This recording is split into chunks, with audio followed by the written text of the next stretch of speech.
Macy POV.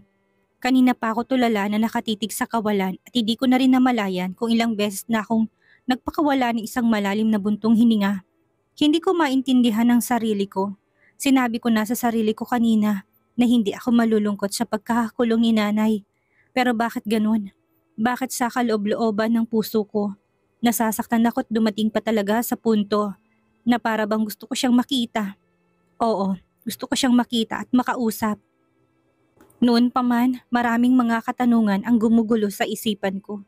Oo, siya ang nakagisnan kong ina pero never akong naramdaman mula sa kanyang pagmamahal at pagpapahalaga na tulad ng isang ina. Itinuring niya ako na para bang isang alipin. Simula nung magkaisip ako, hinubog niya na ako sa pagtatrabaho. Mas ramdam ko pa nga ang pagpapahalaga ng ibang tao sa akin kumpara sa kanya na walang ibang ginawa ko hindi ipakita sa akin ang kagaspangan na ugali. Feeling ko nga noon, isang malaking pagkakamali para kay nanay na ipinanganak niya ako dito sa mundo eh. Siguro nga tadhana na rin ang gumawa ng paraan para mapunta ako sa pamilya Del Chavez kung saan naramdaman ko rin ang kahalagahan ko. Nandito ka lang pala, kanina pa ako katok na katok sa pintuan ng kwarto nyo. Kaya pala walang nagbubukas dahil mas maaga ka palang nagising kaysa sa inaasahan ko. Wala sa sariling kaagad ako napalingon nang marinig kong hindi ko inaasahan na boses na yon. Automatic kong gumuhit ang masayang ngiti sa labi ko nang sumalubong sa paningin ko sa Sir Lucio. Oo si Sir, nakakala ko'y matatagalan pa siya bago makabalik. Sir, nandito ka na kaagad? Dawang-tawa akong bigkas. Pakaramdam ko lahat ng mga alalahanin na gumugulo sa isipan ko ay biglang naglaho dahil sa presensya niya ngayon. Para bang biglang gumaan ang pakaramdam ko dahil nandito na siya. Bakit parang gulat na gulat ka? Natural nandito na ako dahil wala naman akong balak na magtagal sa lugar kung saan ako galing kahapon. Nakangiti niyang bigkas at lalo pa siyang humakbang palapit sa akin. So, kamusta ng pakiramdam mo? Ang aga mo dito sa garden ah. At ano yan, mukhang problemado ka. Sabihin mo sa akin, masakit na naman ba ang ulo mo? Seryoso niyang tanong sa akin. Naku, hindi po sir. Ayos na pong ulo ko. Hindi na po masakit dahil iniwasan ko na rin po talagang mag-cellphone muna kagabi. Nakangiti kong sagot sa kanya. Mukhang sa cellphone nga pala ang dahilan. Kaya nagkakasakit ka ngayon ha. Hinay-hinay lang kasi sa paggamit para hindi masirang magagandang mga mata na yan. Nakangiti niya namang sagot sa akin. Sunod-sunod naman akong tumango. So kamusta ka na dito habang wala ako? Nagpahinga ka ba? Nakatulog ka ba ng maayos? Bakit ang aga mo yatang gumising ngayon? Nakangiti niyang tanong na may halong lambing sa boses niya kaya lalo naging palagay ang loob ko sa kanya. Ayos na po sir, hindi na po sumasakit ang ulo ko. Effective po yata yung gamot na ibinigay sa akin ni Doc kahapon eh. Nakangiti kong sagot sa kanya. Mabuti naman kung ganun, pero teka lang, may nakalimutan ka yata ha? Sir, again? Nakalimutan mo na ba kung anong sabi ko sa'yo kahapon? Bawal akong tawaging sir. At mukhang mapaparusahan na kita niyan dahil sa katigasan ng ulo mo eh. Seryoso niyang bigkas. Hindi ko naman mapigilan ang makaramdam ng konting kaba. Bakit ko ba nakalimutan ang bilin niya kahapon? Bawal ko nga pala siyang tawaging sir. Dapat pala, Lucio na lang. Naku, sorry po. Nakalimutan ko po kasi sir. Lucio pala. Kaagad ko namang bigkas, naiilang naman na tawagin siya sa pangalan niya. Pero kailangan ko siyang sundin bago niya pa ako maparusahan. Ang bait pa naman ni Sir Lucio at ayaw ko madismaya siya sa akin dahil lang hindi ko nasunod ang nais niya. Okay, palalagpasin kong nagawa mong pagkakamali ngayong araw. Pero next time, ayaw na ayaw ko nang marinig na tinatawag mo kong sir ha? Nagkakaintindihan ba tayo? Nakangiti niya ng sagot sa akin. Kaagad naman akong tumango. Opo, masusunod po Lucio. Nakangiting bigkas ko at mabilis na nag-iwas ng tingin sa kanya. Nakaramdam ako kasi ng malakas na kabog ng dibdib ko eh. Mukhang sa susunod ito nang papatingnan ko sa doktor. Napapansin kong habang tumatagal, lalong lumalalang nararamdaman kong ito. Lalo na kapag kaharap ko Sir Lucio, na gustong Lucio na lang ang itawag ko sa kanya ngayon. Good, teka lang, ano nga palang ginagawa mo dito sa garden? Bakit nadatnan kita kanina na parang ang lalim ng iniisip mo? May problema ba? Puno ng curiosity ang boses na tanong niya sa akin. Wala po, nag-iisip lang po. Mahina akong sagot sa kanya. Muli na naman ako nakaramdam ng lungkot nang maalala kong sitwasyon ni nanay ngayon. Hays, ano bang pwede kong gawin? Naguguluhan pa rin ako. Pwede ko bang malaman kung anong gumugulo sa isipan mo? Come on, huwag kang mahiya. Malay mo naman may maitulong ako, diba? Seryosong tanong niya sa akin. Naku, marami na po kayong naitulong sa akin. Ayos lang po ako ngayon. Pilit ang ngiting sagot ko sa kanya. Are you sure?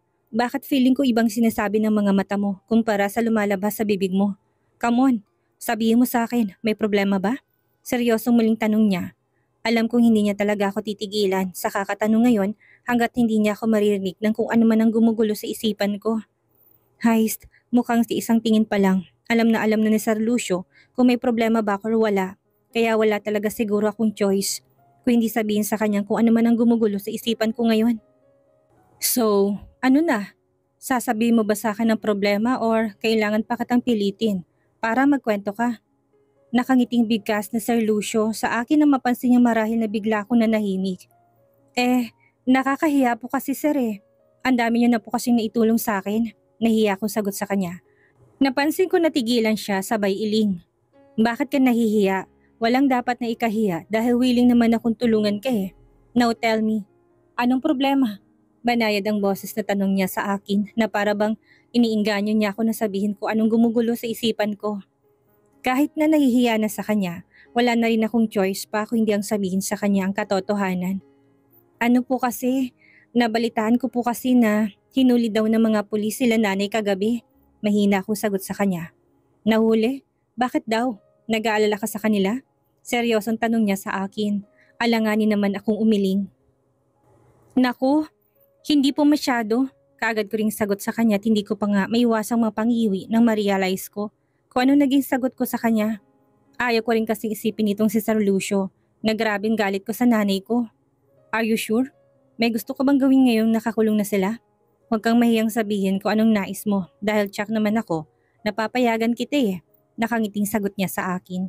Kaagad namang namilog ang mga mata ko sa gulat. Talaga po, natutuwa akong bigkas.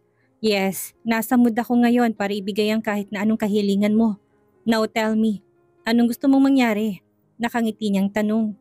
Saglit ako nag-isip habang nakatitig sa kawalan. Gusto ko sanang makausap si nanay eh. Marami po sana akong gustong itanong sa kanya. Mahina akong bigkas. Pwede ko bang malaman kung ano-anong gusto mong itanong sa kanya? Kaagad niya na ring sagot sa akin. Marami po, kagaya na lang kung bakit mainit ang dugo niya sa akin. Seryosong bigkas ko. Hindi ito nakaimik pero napansin ko na para bang nahulog siya sa malalim na pag-iisip. Ilang saglit nang narinig ko ng mahina niyang buntong hininga bago tumango-tango. Fine, kung gusto mo talaga siyang makita, pwede kitang samahan sa kanya. Seryosong bigkas niya na labis ko ikinagulat. Po? Naku, wag na po sir. Lucio, kaya ko naman po umuwi mag-isa eh. Nakakulong na sila at siguro naman hindi na mauulit ang mga nangyari noon. Bigkas ko na sinabayan ko pa ng sunod-sunod na pag-iling. Saka naiilang talaga ako nakausapin siya dahil hindi pa rin ako sanay na tawagin siya sa pangalan niya. Kapag malaman to ni Mang Fantasia tsaka kung tutuksuhin ako noon, baka nga mag-demand na naman yun na tawagin ko rin siya sa tunay niyang pangalan. Talagang kaya ko naman talaga. Walang duda doon at hanggat maaari ayaw ko siyang maistorbo dahil dito. Sobra-sobra ng ginawa niyang tulong sa akin at ayaw kong abusuhin yun. I insist, nakabakasyon naman ako sa trabaho at pwede kitang samahan. Kahit saan mo gustong magpunta, nakangiti niya sagot sa akin. Pero parang kakarating niyo lang po yata sir, nakakahiya po. Baka sobrang nakakaistorbo na ako sa inyo. Mahina akong sambit. No, ayos lang Macy. Never ka makakaistorbo sa akin kahit kailan. Nakangiti niya sagot sa akin. Hindi naman ako nakaimik dahil nagtatalo din talaga ang kalooban ko. Bakit kaya sobrang bait nitong si Sir Lucio? Feeling ko tuloy ini-spoil niya na ako dahil sa mga pinagagawa niya eh. Kung tutuusin, hindi niya naman ako kargo pero sa tuwing nangangailangan ako ng tulong, nandiyan siya palagi. Iniisip ko na nga lang na bumabawi talaga siguro sa akin ng kapalaran. Dahil lahat ng mga pag-aalaga na hindi ko naranasan noon ay naranasan ko dito sa pamamahay nila Sir Lucio. Masasabi kong sobrang swerte ko pa rin talaga. Baka po hindi kayo papayagan nila sir at madam. Huwag na lang po kaya, magbabas na lang po ako pauwi ng probinsya namin at pagkatapos ko makausap si nanay. Babalik din naman ako kaagad. Mahina akong sambit. No, hindi maaari. Hindi na ako mapapalagay kapag wala ka dito sa bahay. Kaya naman hayaan mo kung samahan ka. At damayan sa kung ano man ang nangyayari ngayon. Seryosong sagot niya sa akin. Sir, bakit niyo po ito ginagawa sa akin? Bakit pong bait-bait niyo? Hindi ko mapigilang tanong sa kanya. Napansin kong kaagad na gumuhit ang matamis na ngiti sa labi niya bago niya ako hinawakan sa dalawa kong kamay. Sabihin na lang natin na pinoprotektahan kong babaeng mahalaga sa akin. Saka, bakit ang dami mong tanong? Kapag hindi ka pa rin pumayag na samahan kita, magtatampo na talaga ako sa'yo. Nakangiti niya sagot habang titig na titig siya sa mga mata ko. Hindi ko naman maiwasang mapakunot ang noo dahil sa sinabi niya. Ano raw ang sabi niya? Pinoprotektahan? Ibig bang sabihin mahalaga din ako kay Sir Lucio? Na gusto niya talaga akong ingatan kaya niya ito ginagawa ngayon at dumating pa sa punto na para sabihan niya na magtatampo siya kapag hindi ko siya pinagbigyan. Pero bakit? Baka naman sobrang naawa lang siya sa akin. So, kailan mo balak bumiyahe? Nakangiting tanong niya. Ngayon na po sana. Yan ay kung okay lang po sa inyo. Nahihiyang sagot ko sa kanya. Sure, yun lang pala eh. Sige, kain na muna tayo tapos aalis din kaagad tayo. Buong tamisang nakangiting nakaguhit sa labi niya habang sinasabi ang katagang iyon. Dahil nag-insist talaga si Sir Lucio na samahan ako pauwi ng probinsya, wala na ako nagawa pa kung hindi ang pumayag na. Lalo na't nung ipinaalam din namin kay Ma'am Tiffany, ang plano kong pag-uwi ay walang pag-aanilangan na pumayag din naman kaagad ito. Sa kondisyon na bumalik daw kami kaagad. Wala naman akong ibang sadya sa probinsya. Kung hindi ang kausapin si nanay, wala din akong balak na makialam sa kung ano man ang kaso niya ngayon. Gusto ko lang siyang makausap at makita ang sitwasyon niya para na rin sa katahimikan ng aking kalooban. Ilang beses din akong pinaalalahanan ni Manang Petra na kahit na anong mangyari, wag ko na raw masyadong dibdibin kung ano man ang mapag-usapan namin dalawa ni nanay. Dapat daw masanay na ako sa ugali nito. Na noon pa man, wala nang pakialam sa akin. Mukhang puyat pa yata si Sir Lucio dahil hindi pa nga nagiinit ang puwet ko sa pagkakaupo. Napansin kong nakatulog na to.